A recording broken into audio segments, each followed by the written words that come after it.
வழக்கின் தீர்ப்பு வெளியாகி இருக்கிறது. ஞானசேகரன் குற்றவாளி என நீதிமன்றம் அறிவித்திருக்கிறது.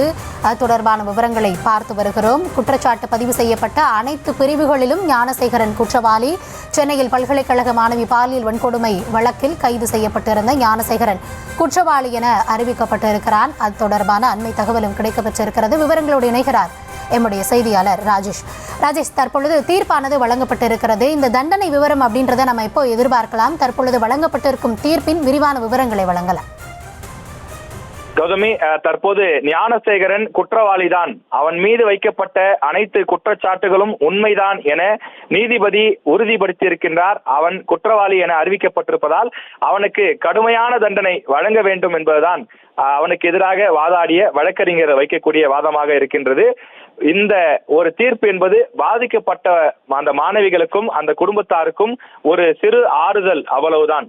அதே போல இந்த விவகாரத்தை பொறுத்தவரையிலே யாரோ ஒரு மாணவி, யாரோ ஒரு வீட்டு பெண் பாதிக்கப்பட்டார் என்றில்லாமல் தன் வீட்டு பிள்ளை பாதிக்கப்பட்டதாகத்தான் ஒட்டுமொத்த தமிழ்நாடும் நினைத்தது. காரணம், ஒரு கல்லூரி மாணவி, நமக்கு தெரியும், நம் வீட்டில் பெண் பிள்ளைகள் இருப்பார்கள், நம் வீட்டில் அக்கா தங்கைகள் இருப்பார்கள், அதுபோலத்தான் அதுவும் ஒரு பெண் பிள்ளை. அந்த பெண் பிள்ளையை இவன் கல்லூரிக்குள் சென்று, ஒரு பல்கலைக்கழக வளாகத்திற்குள் சென்று இது போன்று மிரட்டி அத்துமீறலில் ஈடுபட்டு இந்த பாலியல் கொடூரத்திலே அவன் ஈடுபட்டிருக்கிறான். அந்த பெண்ணை மிரட்டி நிர்வாணப்படுத்த முயன்றதாகவும் கூட அவன் மீது பல்வேறு வழக்குகள் இருக்கின்றது. எனவே அவன் மீது வைக்கப்பட்ட பல குற்றச்சாட்டுகளை பொறுத்தவரையிலே அந்த பாலியல் அத்துமீறல் ஈடுபட்டது, பெண்களை மிரட்டி வீடியோ எடுத்து வைத்துக் கொண்டது, இது போன்ற விஷயங்கள்லாம் அவனுக்கு ஆதாரமாக அவனுக்கு எதிராக மாறி இருக்கின்றது.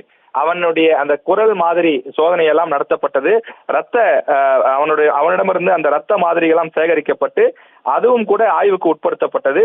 இந்த விவகாரத்தில் ஞானசேகரன் சட்டத்தினுடைய எந்த ஓட்டையும் பயன்படுத்தி அவன் தப்பித்துவிடக் கூடாது என்பதில் அத்தனை அதிகாரிகளும் மிகவும் உஷாராகவே இருந்தார்கள்.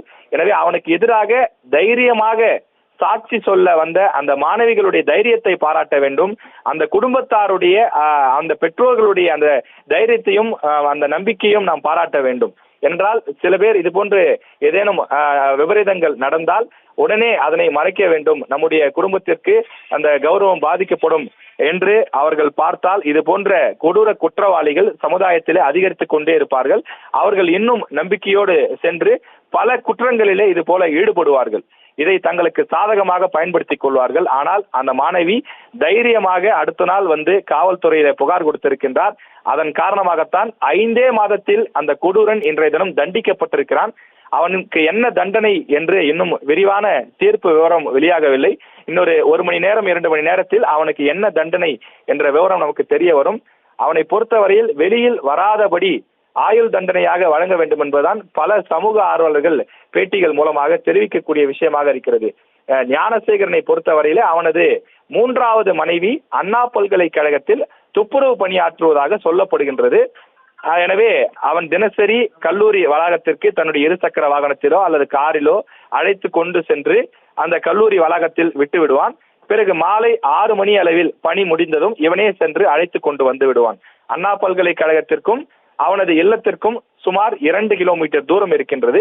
எனவே அவன் ரெகுலராக தினசரி காலையும் மாலையும் வந்து செல்பவன் என்பதனாலே அந்த கேட்டில் இருந்த வாட்ச்மேன்களுக்கு அவர்களுக்கும் கூட இவன் மீது சந்தேகம் வரவில்லை என்றும் சொல்கிறார்கள். எனவே அவனுடைய மனைவியை இங்கிருந்து அழைத்து செல்வதற்காக வந்திருப்பான் என்றும் அவர்கள் நினைத்துக் கொண்டதாக பின்னர் பேட்டிகள் மூலமாக நமக்கு தெரிய வந்தது.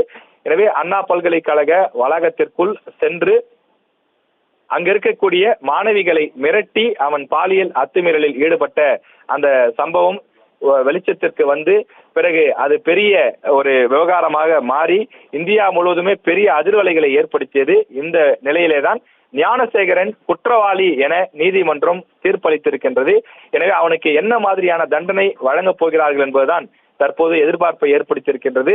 இந்த ஒரு ஞானசேகரனுக்கு வழங்கக்கூடிய தண்டனை என்பது ஒட்டுமொத்த ஞானசேகரன்களுக்கும் ஏற்படக்கூடிய பயமாக முற்றுப்புள்ளியாக மாற வேண்டும் என்பதுதான் அனைத்து தரப்பு மக்களுடைய எதிர்பார்ப்பாகவும் நீதிமன்றத்திலும் வேண்டுதலாகவும் இருக்கிறது.